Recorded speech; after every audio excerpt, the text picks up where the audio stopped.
Great. First of all, I really want to welcome all of you today to today's webinar on success secrets of over 400 marketing pros.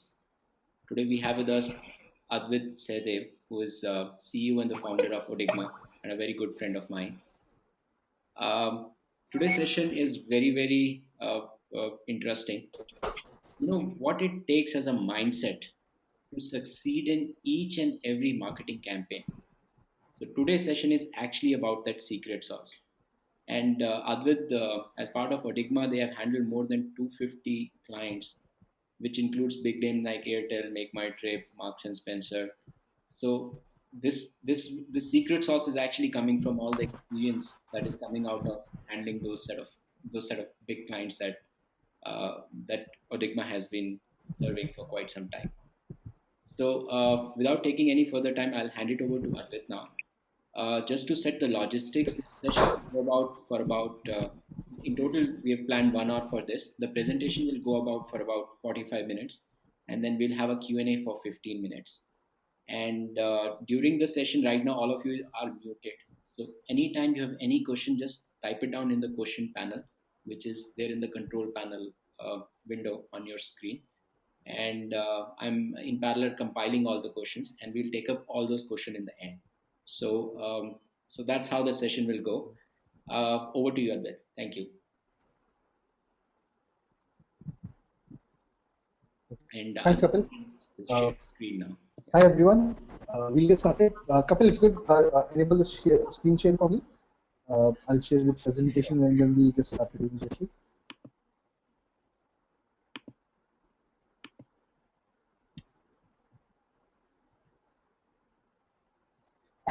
All right, let me know when you can see my screen, sure. And then we can get started with the presentation immediately. Have you pressed the screen share button? Yeah.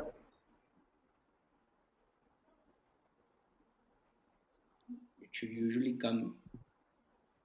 So if you've pressed show my screen, it should usually come automatically. It hasn't come so far.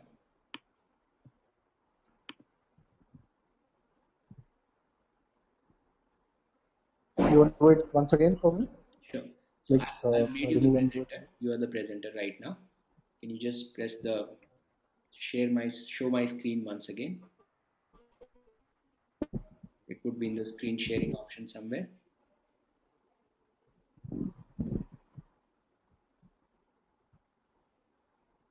You know, I can see it.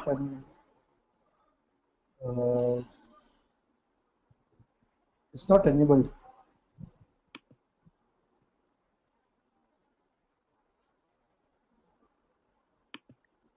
Yeah, now your screen is visible. Great, you can just start the presentation.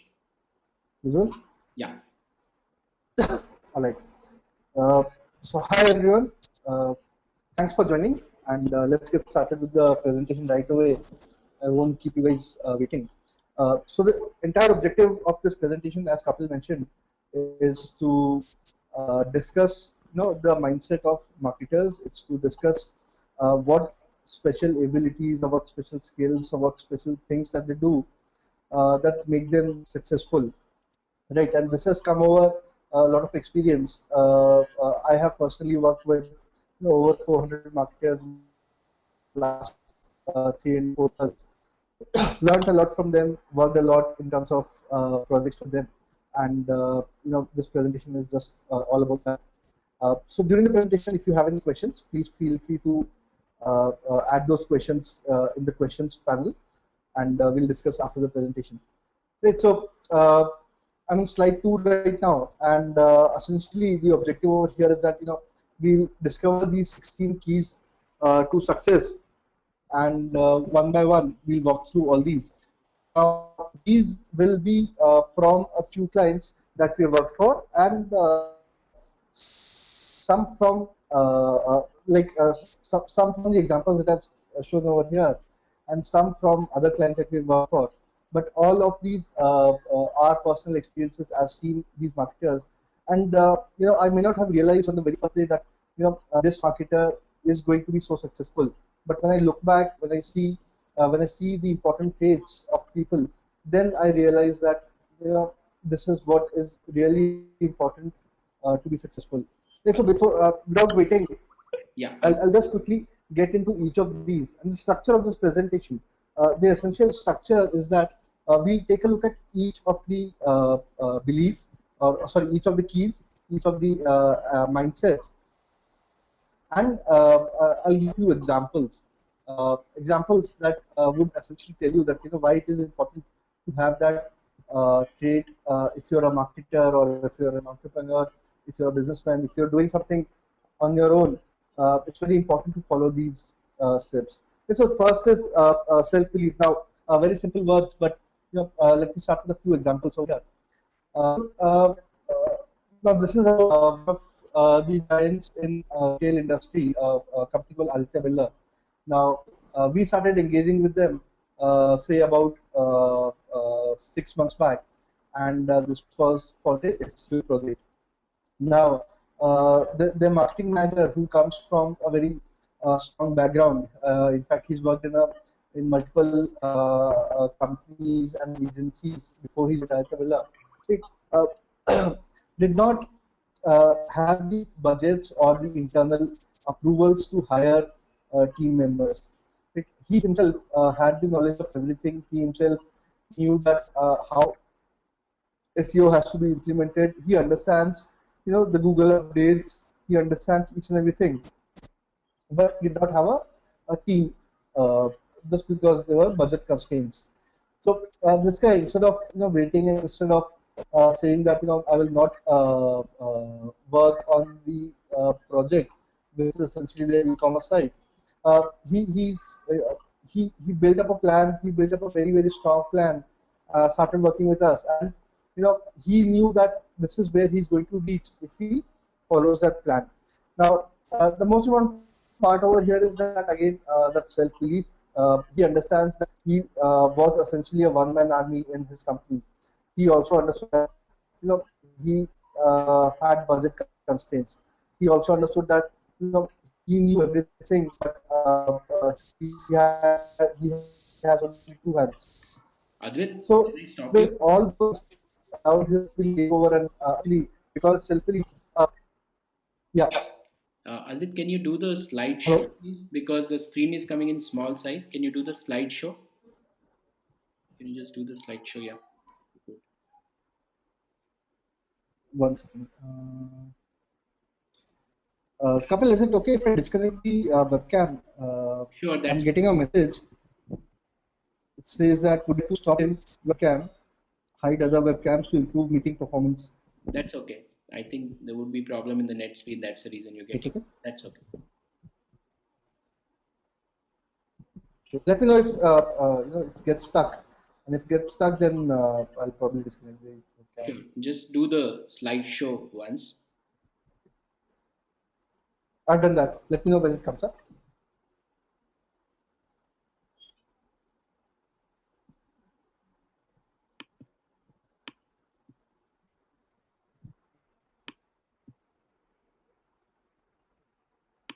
Is it there?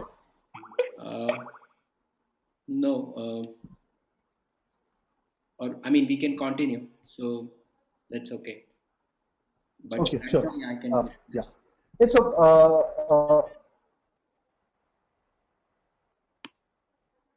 all right.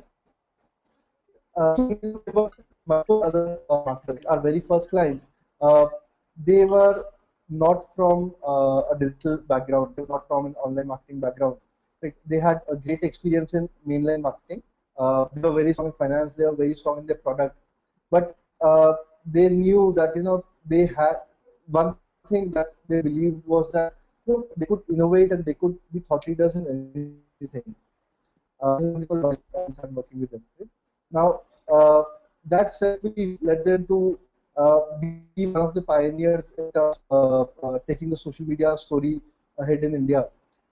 Again, they knew what they were doing. For more than a year, they did not promote their products at all. They said that no, we'll build an ecosystem first. Let's build an ecosystem. Let's understand our fans. Let's talk to our fans. And once that starts happening, then automatically we'll have a brand name, we'll have brand loyalists, we'll have people with us, and that's how it is today. So they have the self-belief.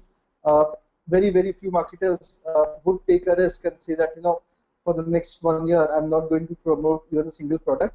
I'm just going to talk about the ecosystem. I'm going to talk about the brand.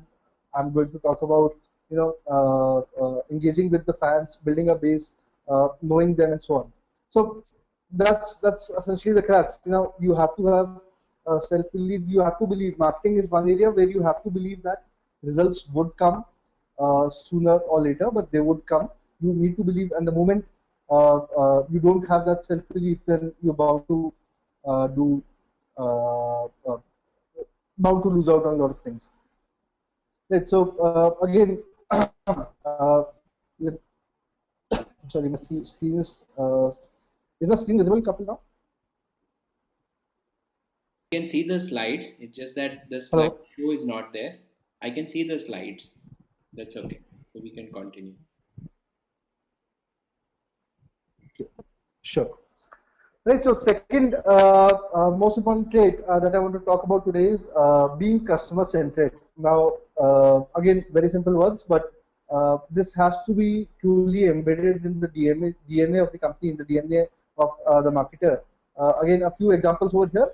Like for example, I'm talking about a guy who has more than 25 years of experience working in top management of companies like Air Deccan, companies like Oberoi Hotels, and a lot of other companies. And this guy essentially started up a company of his own, and an e-commerce company. Founded a very strong team, raised a lot of money, and then of course we were working on this. So one day they had an offer on the website which was launched, and they had claimed that this is the best price that anyone could get in India, which actually was true. But some users on Facebook started creating havoc. They said that no, I can find cheaper rates here, I can find cheaper rates there. Their friends joined and became a big mess. We were able to handle most of it, but the CEO said that I'll leave all my work. I'll directly come. He came and sat next to our team, and he started through his ID, saying that I am the CEO and I take full responsibility of everything, and it's my job to make the customer happy. He discussed each and everything. He explained them why their rates were lower as it seemed, and convinced the customer. Right. So it takes a lot for a CEO to essentially leave all his job, leave everything important, and worry about each and every customer. That was done because he wanted to set an example not just for himself but also for his entire team. So that's being customer centric. Another example, and this was way back in 2010 when social media was very new. Again, we are working with a telecom brand. Now, this telecom brand said that our customers are always uh, uh, calling us on customer care, and we want to replicate this exact same behavior on social media online. So we need to make sure that there's a 24/7 uh, uh, chat available on Facebook. Now this was the first thing that was done, and tremendous response because people would not expect such kind of a customer service, such kind of behavior. They would they would have probably left their comments late in the night, and they would have expected a reply next day morning or next day afternoon. But when they got a reply within next 10 seconds or 15 seconds, half of their worries would anyway go away because they know that they're working with someone who really wants to solve their issues. So that is being customer centric, and that is being very important. That is a very important trait which each and every marketer should always have.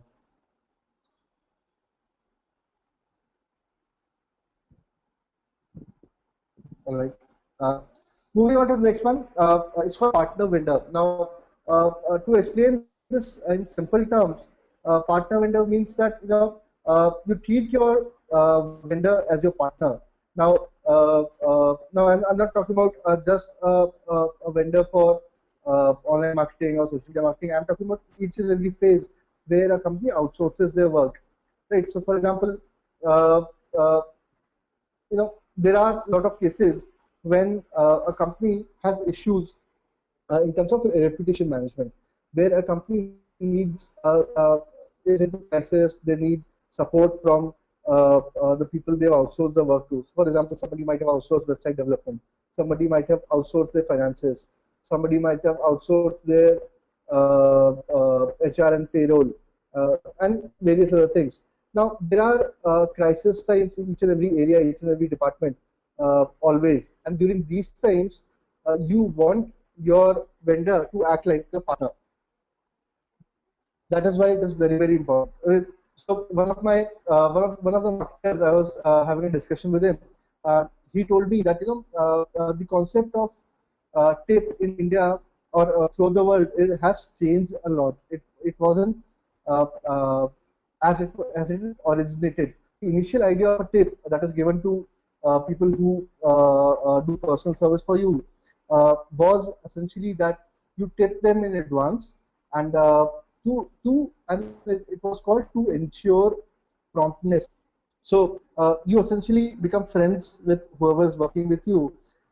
You tell them that I'll take care of you and you take care of me, and that's how a relation develops. And that is how you partner with other companies. That is how you build a virtual team. That is how you build a virtual organization. Because it is not possible for you to hire each and every skill internally during the earlier stages, at least. Even if you are a huge company, then also you outsource a lot of things because you don't want in-house expertise. You know that there are other companies who will do better because of their expertise, because of their experience, and various other factors.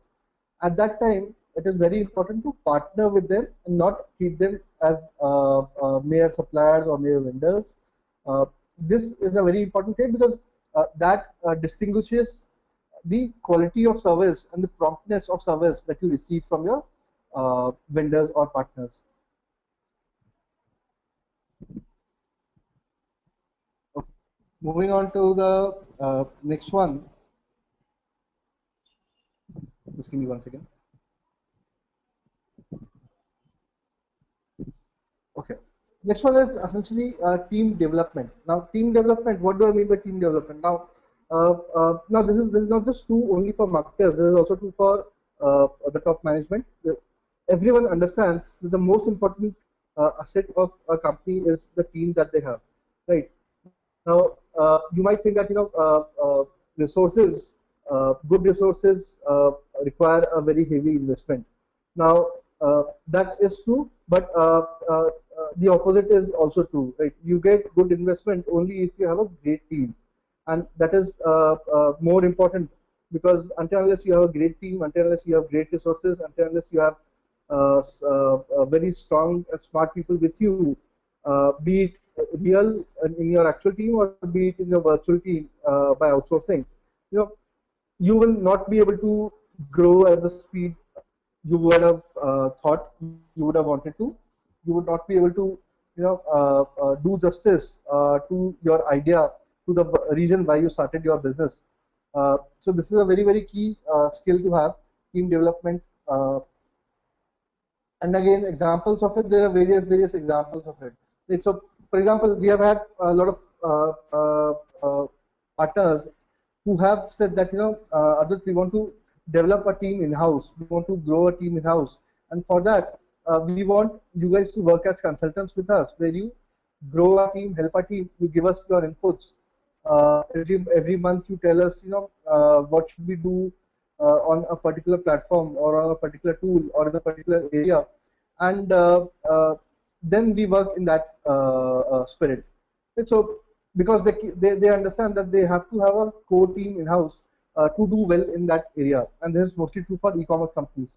Right? Other people say that they say that I want to have a virtual team. So by virtual team, they say that Advait, you understand marketing, you guys understand marketing, but we understand hospitality or we understand our domain much better. So we want you to understand, you to spend time with our team, uh, you to actually go and visit our say for example our resorts and or our stores, and essentially understand how we work, because that way we will make sure that you have certain skills that our team has, and then with your marketing skills you would be able to do much better because you understand our brand much better. So these are the marketers who essentially do well, because they understand that for it is very very important for each and every business area, each and every team, whether it's internal or external, to develop and constantly enhance their skills.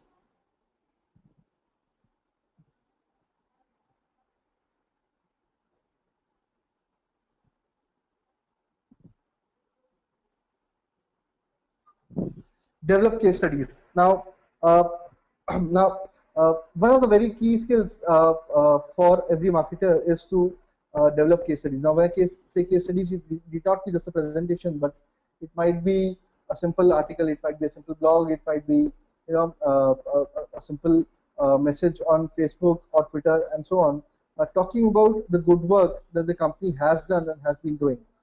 This is particularly important because every company started with a vision, every company started with a dream to serve a particular area, to solve a particular problem. And when you take small steps over there, you need to show it to the world that yes, you're doing it correctly, you're doing it in the right way, and this is who we are. People read case studies, people read a lot of case studies, people read a lot about your company, and when they find this information, they attach themselves to your company much more as they would have done without this. Right? So these are very, very important aspects, right? Where a lot of marketers lay a lot of importance. Uh, so, for example, each and every campaign that we do, each and every contest that we do, each and every project that we undertake, uh, most of the successful marketers always ask not just for reports, but they ask for case studies. Now, these case studies are beneficial for a lot of other benefit. There are a lot of other benefits also. So, for example, uh, uh, you might want to show that you're an industry leader. So you would have case studies and you would say that we have done the best work as compared to anyone else.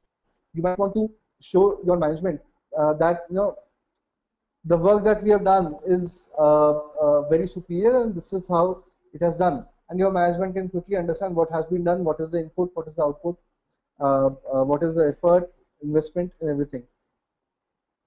So this again is one of the aspects that is usually neglected by a lot of people. They don't lay a lot of stress on this. However, its importance is paramount. It gives you uh, uh, so many benefits you can't even think of. Like, so a simple article, a simple a press release, a simple newsletter can change the way people think about your company. And you never know which one will work. I'm sorry, but you know that it will definitely work. Uh, uh, so this is a must-have again. Next topic is about innovation. Now, many people think that innovation is something that is done by very very few companies, something that is very difficult, something that is that needs a different mindset to implement. However, on the contrary, we have seen that it is exactly the opposite. Innovation happens every day. It happens every minute. It happens in every area of life, where a simple change in the work culture is defined, where you tell the team that uh, you are not supposed to do something that you have already done. Do it in a different way. Do it in a new way. It doesn't matter whether you succeed or whether you fail, but it has to be something innovative, something new. It has to be something that is done for fun and not just repeating simple mundane tasks like machines. So again, lots of examples over here for innovation. The example that I gave you of a brand not talking about their products for one entire year, that was an example of innovation. Right. Another example is that there was a brand who said that we launched a new model of a car in a particular area, and we will use only digital marketing. We will not use print, we will not use radio, we will not use newspaper, will not use TV, and so on. So that's again innovation. Uh, Sometimes people succeed, sometimes people don't succeed, but if you don't try out, then you'll always fail. Right? So that is innovation. You always all the marketers, no one says that this idea will definitely be the biggest hit or this idea will be a small hit, and so on. So you cannot measure the an innovation or an idea by size. Right? That has to be tested out in the market, that has to be tried out in the market, and you never know what will work. All you know is that the amount of effort that goes in for each and every idea and each and every innovation should be the same, or should be similar, and then give it a fair chance, then see what works and what doesn't work. Next area, which is again very important for a lot of marketers who are very successful, is to keep on improving on the knowledge base and so on. Now, most of the large companies, especially when we started off working with most of these companies, had people who were from the traditional marketing background, because early 2010 and so on, there were very few people who had very few marketers who had good knowledge of social media, online marketing, and so on. Now, these guys knew that in order to survive, in order to do well, in order to grow, you have to improve your skills, you have to improve your knowledge, you have to understand each and every aspect of online marketing. Be the latest tool, uh, say Vine or Pinterest or anything, or be it the changes in Google SEO, or be it anything else. And you don't have to be experts at that. You don't have to be someone who could implement, but you have to have sufficient knowledge so that you can ask the right questions, the right measure the right things, understand what the platform is all about, and you know that is something that is required to grow your skills, to be more innovative, uh, to keep up with the market, and even do much better.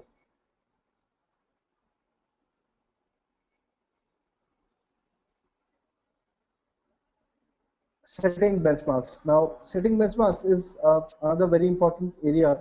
Now, for setting benchmarks, one of the most important things that we have is that first you need to understand the existing benchmarks.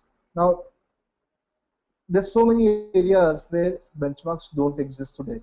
Right? Most of the areas in social media marketing, either there are no benchmarks or there are so many benchmarks that you get confused. The idea is not to get confused and not to go in the numbers game, but define benchmarks for yourself and what is good for your company, what is good for your profitability, what is good for your revenues, and so on.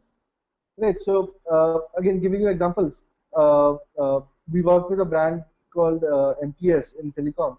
Now, uh, they said that for customer service we need to set certain benchmarks, and we need to see where our competitors are. So there was an extensive research done, checking of Airtel, Docomo, uh, anyone and everyone. How soon do they respond? What are the number of queries that they solve? What are the number of queries that are left unattended or complaints, right? And so on and so forth. You know, the data was not good enough, and ultimately everyone after this long exercise realized that let us not do what others have done, because we don't know whether they are great or they are good or they are bad or they are ugly. uh, all we know is what is important for us. We will set our benchmarks. We will set, so for example, our first response has to be in under 10 minutes.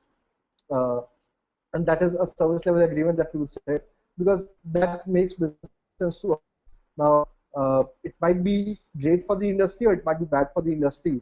You don't know. But it is good for us. It is great for us because we believe that if a user submits a query or a complaint online, and if you respond in 10 minutes, then that's a very, very reasonable time to keep that customer happy.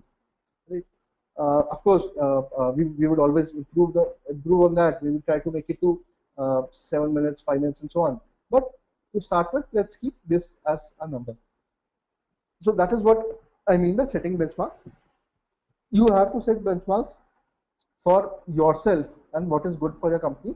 And these can be based on external data, need not be based on external data, but these have to be points that are important for you, important for your company, important for your growth and your profitability. Okay. Next is returns. Now, by returns, what I mean is that you invest time, you invest money, you invest a lot of things. You need to actually understand what are the returns. This is more like setting of expectations. Whenever you start a new work, you set certain expectations, which are the returns that you're going to get, and that is something that you further carry out. These returns might be sales, these might be awareness, and when it comes to awareness, then you might say that I want to understand what is reach, what is my impressions, what is my engagement. When it's say brand advocacy, then how many people mention about my brand, how many people uh, create content about my brand, and so on. So you need to be very, very specific in terms of what are the returns that you are expecting. And this is something that I've seen in very, very few marketers. And those are the marketers who have done well. Now, they understand that they're using social media, they're using online marketing or a particular platform for a particular reason. Now, that particular reason might be one of the things that I just mentioned. It might be inquiry generation, it might be sales, it might be uh, uh, you know uh, it might be brand awareness, it might be any of the things. But they're very, very clear on that, and once they're very, very clear on that, then they know that this is what my expectation is, this is what my management's expectation is, and for everything else we will either use some other platform or focus on it at a later point of time.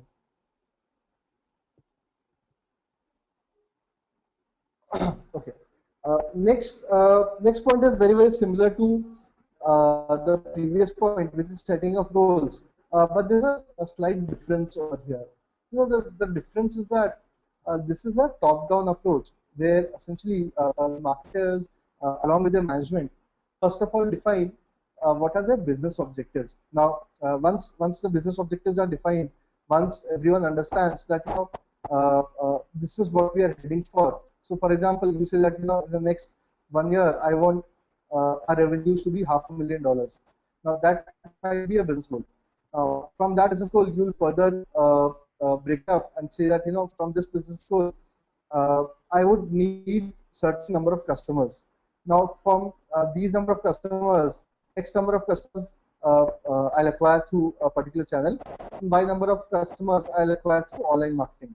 Now, to acquire those by number of customers, you will break it down into this is what I need to do in terms of every platform. This is what I want to do in Google Ads. This is what I want to do in SEO. This is what I want to do on Facebook, and so on and so forth. And allocate budgets towards that.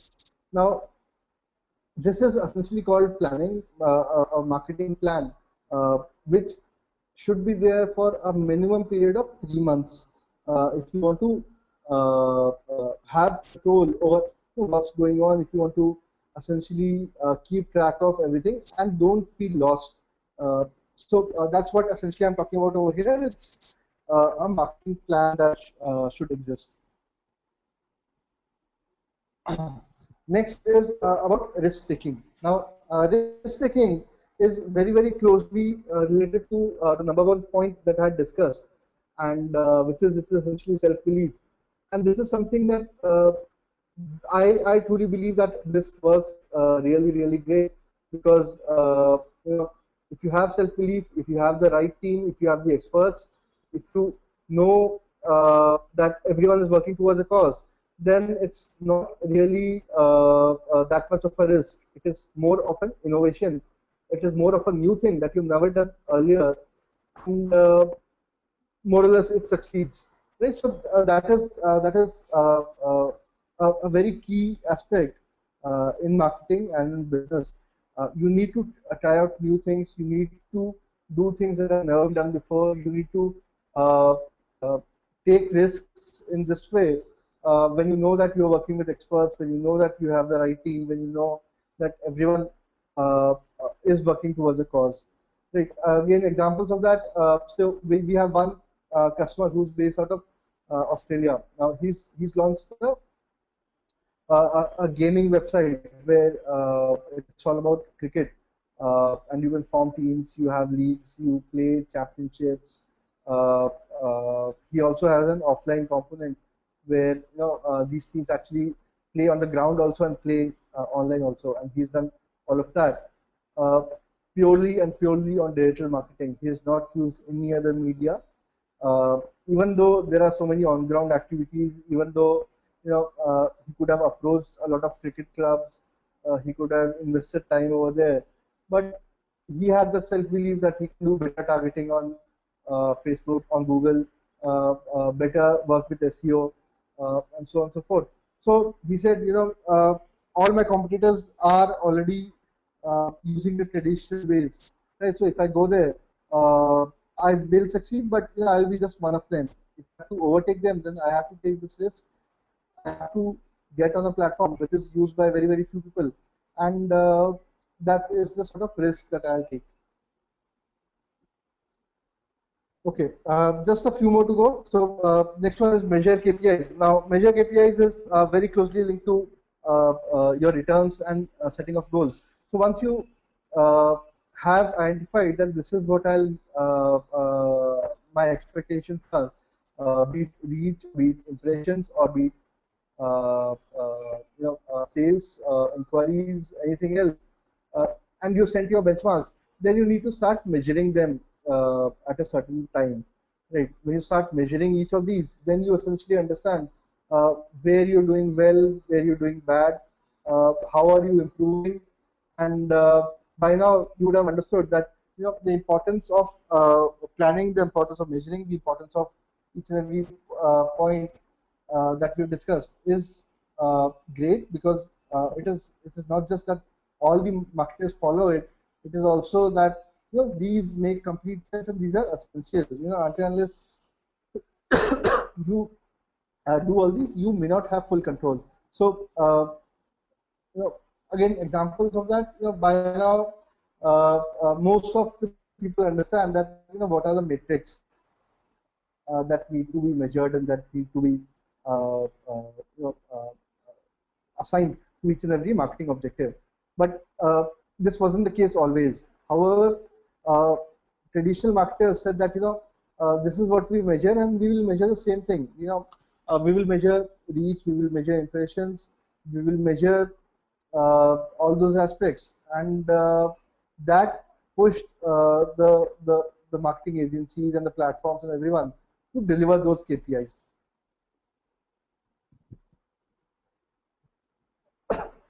Branding, again, a very, very important aspect, which very few marketers lay a huge importance on. Now, by branding, the, I don't mean just the tone in which you speak, or the language that you use, or the kind of offers and promotions that you have, and so on. But branding, essentially, it is all about how you distinguish yourself from each and every one of your competitor.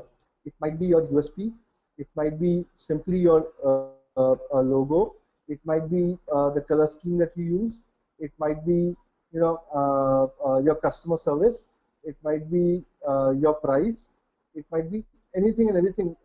But essentially, you look for new ways every day to distinguish from your competitors, to say that this is how I am different, and create a mind space uh, in the mind of your consumer.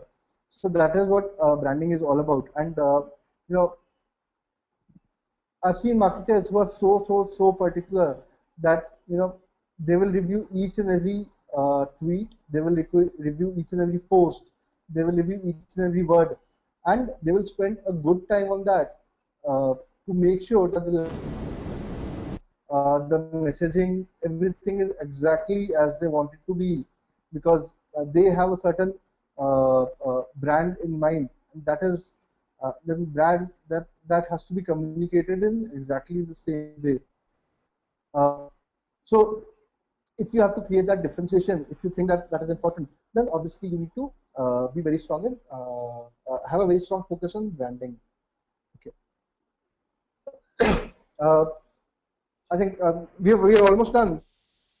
So we have 10 minutes to go. So by now we've covered most of these topics, and the idea is that I wanted to give you these examples so that you understand that these are not just textual points, or these are not theoretical points.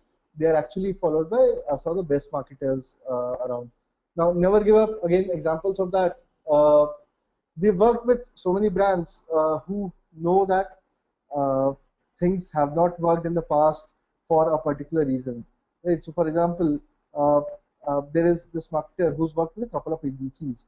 Now, things did not go well in the past because of certain reasons. Now, the most important part was he understood, he root caused the reasons, he understood, and he acted and found solutions for those reasons, right? Some of the reasons might be internal, some of the reasons might be external. Some might be dependent on the agency, some might be dependent on the market conditions, some might be dependent on the competitor, some might be dependent on your consumer behavior, and so on, right? Uh, the entire idea is that in marketing, it is all about running new campaigns, launching new ideas, communicating with your audience, and you would never succeed always. There are times at which you would not do as per expectations. And by now, you would have understood that it is very, very important to focus on your goals, focus on your KPIs, focus on each and every point that is part of the plan. And with that in mind, all you need to do is you need to improve, and you need to say that how I will do better in the next one.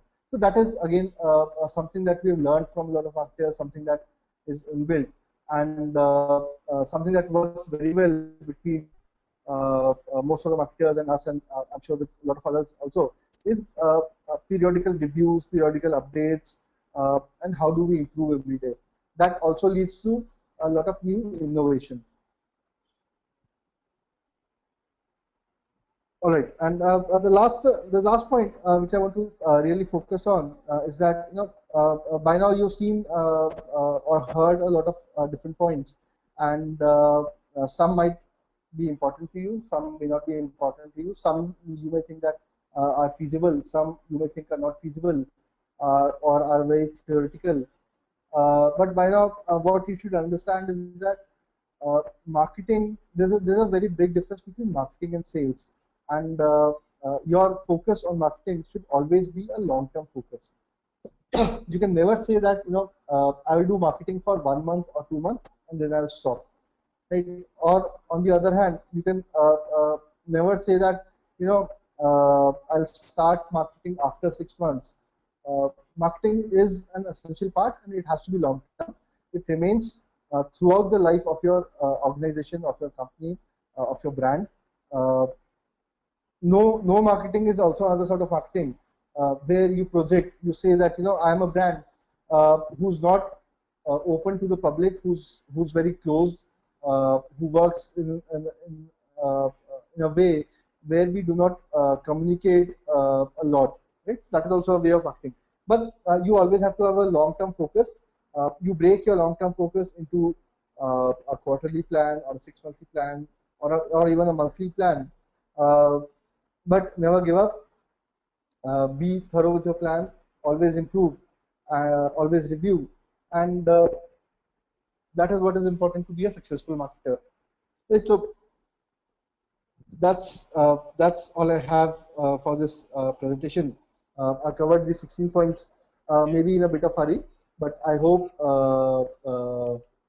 you can use these points every day. You can start using those, and whenever you have any doubt, just know that marketing is one of the key aspects. It is a must-have for you, for your organization, and self-belief is what takes it to a very, very different level. All right, thank you.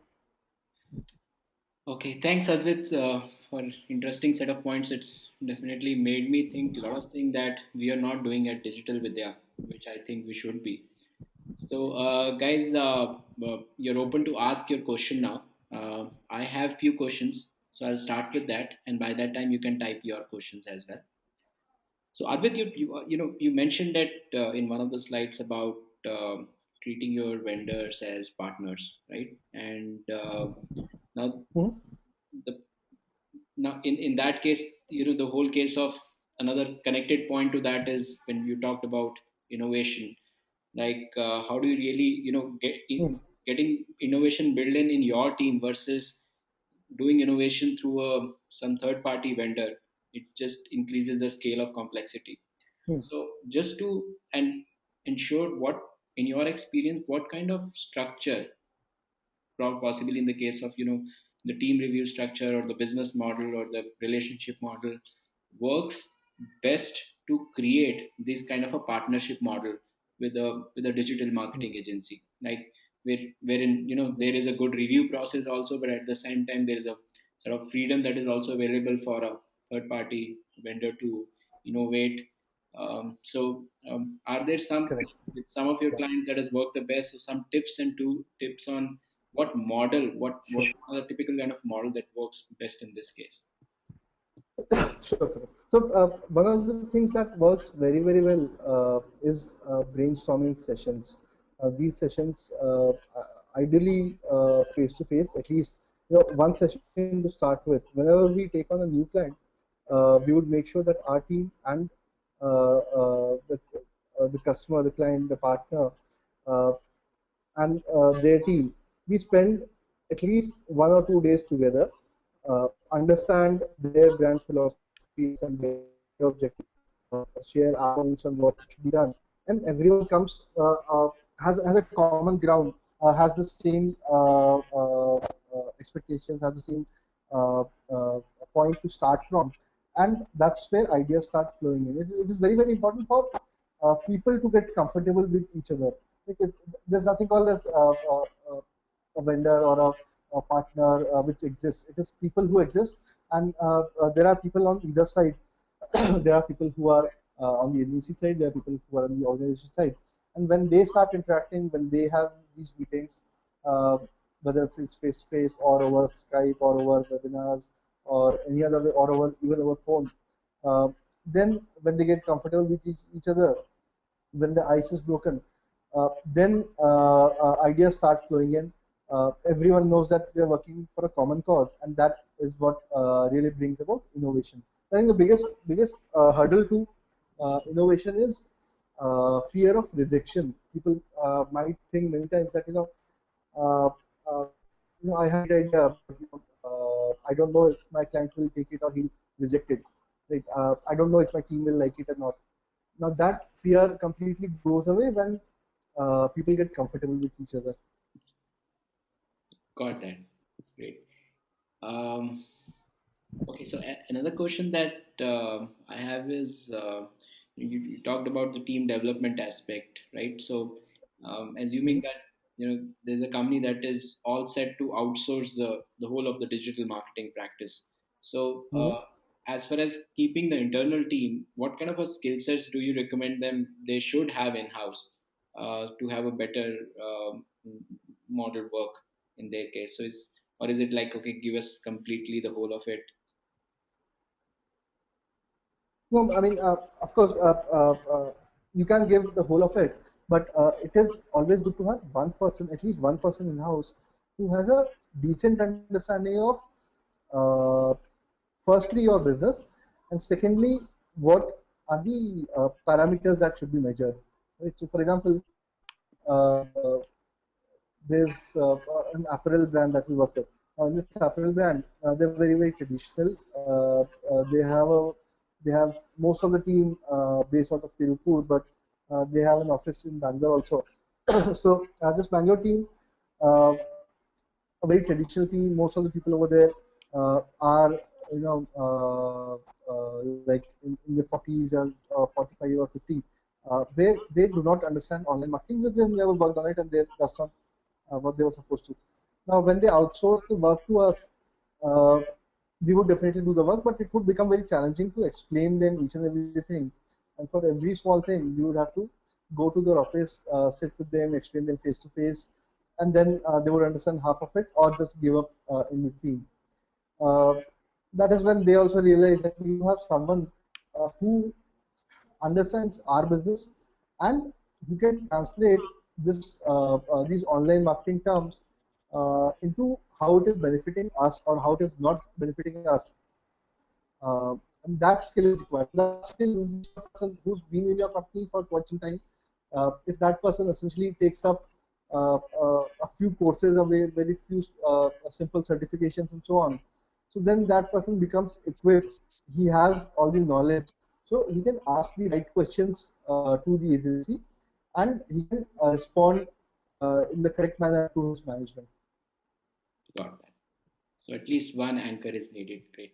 So there's a question asked by Mansi Yeah. Madansh asking, can you exemplify a company who has adopted all of these steps successfully? So if not all, I mean, is there some examples you want to quote who have done possibly good in a significant? I I won't know. Yeah, I won't know all, but I have great regards for one of the mentors, Gaurav Dublish. He's from Wildcraft. Uh, I would think that he's done most of it and maybe much more. Right. He started off. So just to give you a background of this company, company called Wildcraft. Now they're into adventure gears and adventure bags and so on. Now, this company was started off in a small garage in one of the houses in Bangalore, in South Bangalore, and it was started off more than 20 years back by one person. This person ran this company for about 15, 16 years, and he had three or four stores of his own, maybe five or six stores of his own in Bangalore, and people knew about Wildcraft. Only the people who are very uh, adventure loyalists, people who really who are really keen on adventures, and they would be part of a particular club and so on and so forth. After that, Gaurav and one of the other person joined. That person is the CFO. Uh, these guys had a fair understanding of traditional marketing. In fact, Gaurav had a fair understanding of traditional marketing. But more than that, he had all these points. I mean, he's a very analytical person. He has a self belief. He is always very keen on innovation. And I think in the past 3 years, uh, I don't have the exact count, but they definitely have more than 50, 60 stores. So that is a sort of difference that they have been able to bring, not just to the brand, to the revenue also, and at the same time doing something that they have never done before, doing something that was uh, done by very few companies in India. So when they started social media, the number of companies who had done social media could be counted on fingers. Got it. So it's possible there are guys who are doing it good. Great. Another question is asked by Atul Anand. He's asking, are social media platforms good for selling products and services or just good for engaging customers for brand building? So it completely depends on what your product is. The short answer to that is yes. Social media, I've seen examples of anything and everything happening on social media. You know, people buying cars or people buying smallest of possible things. I've seen all sort of examples. Just by a simple image share, I've seen people buying a Toyota. Right? Anything happens on social media. But the point is, can you fully depend on social media for sales? Uh, for that, I would say in most of the cases, no. You have to have supplements available, right? You have to do other activities. You have to be strong in SEO. You have to be strong in SEM. You have to uh, do what is right for selling your product. And social media definitely supplements and adds a lot to it. Right? So I'll again give you an example. So we are working with one of the builders uh, in Bangalore. Now these guys uh, typically depend on Google AdWords for inquiry generation, and they do quite decent over there. We also thought that let's build up a social media fan base now, and we said we'll not go very aggressive. We'll develop very targeted fans and say about 10,000 fans in a month and so on, right? So because of that, what has happened is that the conversion on their site for the number of queries has gone threefold, because now people engage with their brand on social media. People are aware of how their apartments look, what are the facilities, what are the amenities, and so on and so forth. And then whenever somebody goes to the site, they are much more keen in terms of filling up the inquiry form. So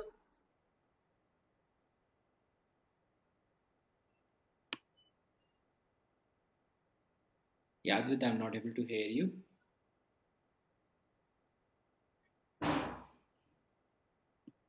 Hey, Advit, you're not audible. Guys, looks like there is some issue at Advit end, so he'll be back in a minute. So by the time he's coming back, what I'm doing is I'm launching a poll in front of you.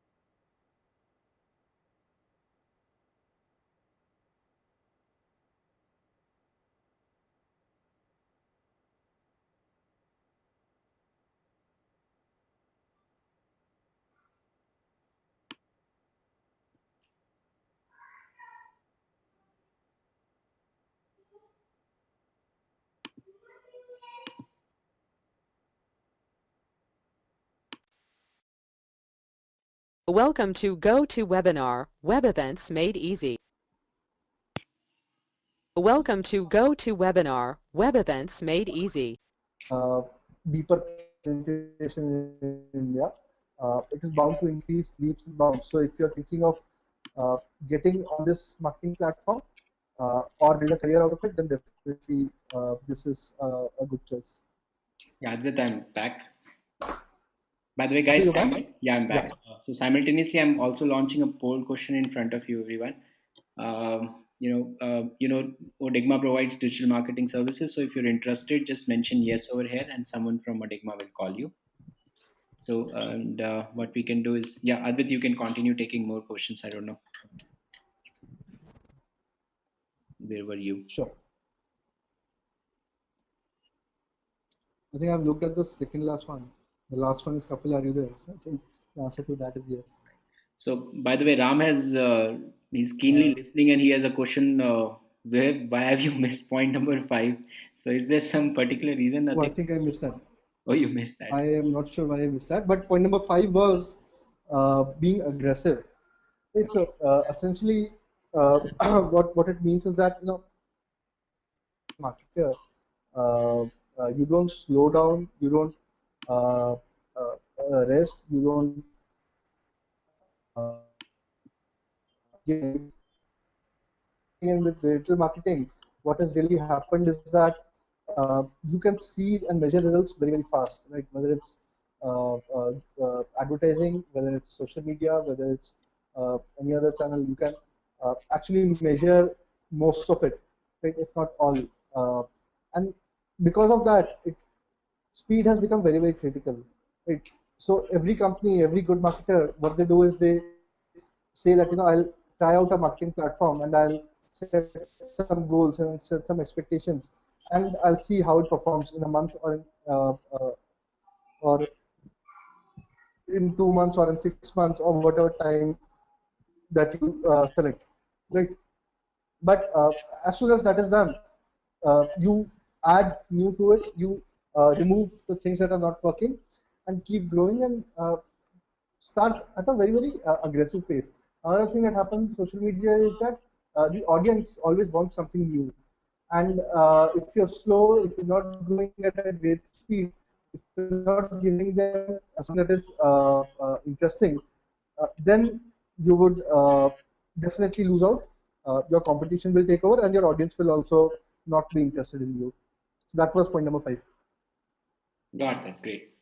So, by the way, guys, I've also launched another poll, which is if you want to take any of our digital marketing certificates or training, just mention yes over here, and someone from our team will also call you. Right. So,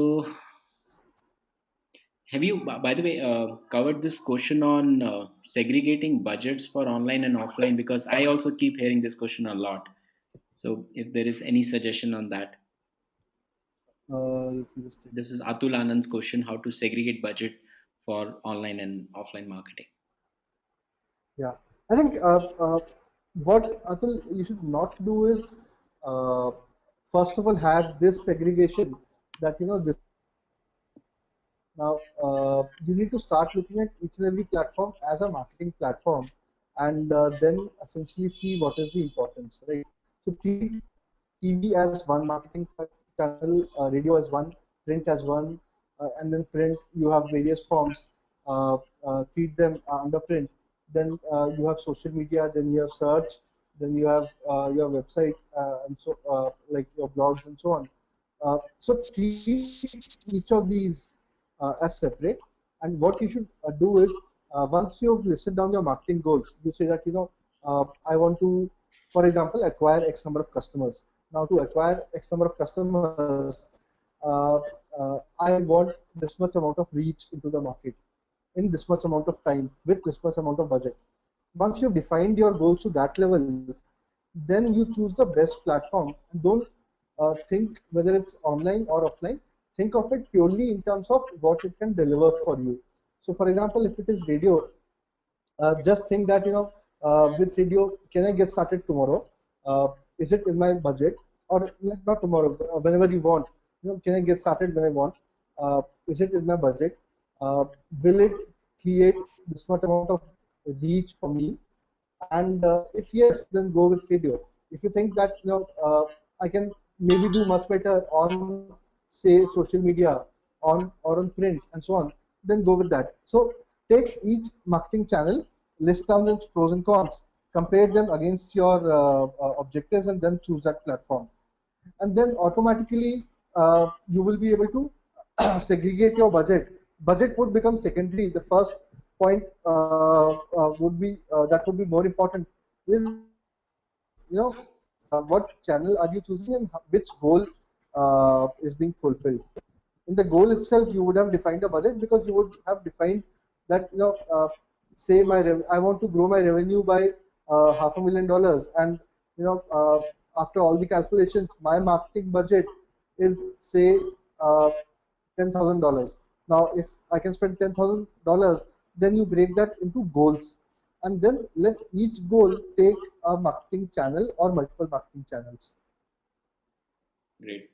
So, among your clients, what is the percentage spent on digital? If there is some benchmark figure.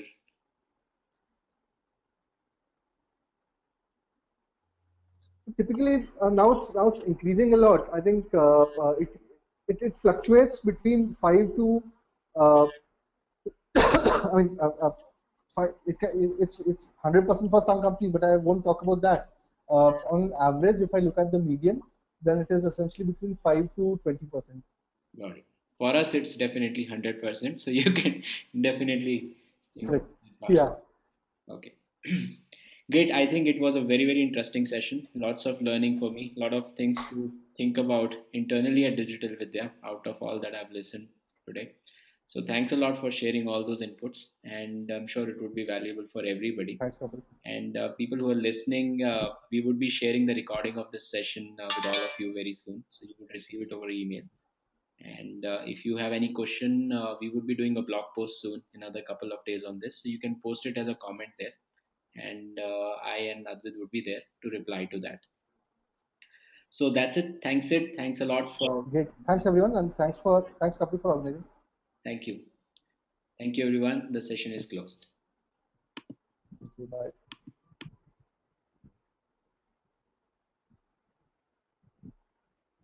The organizer has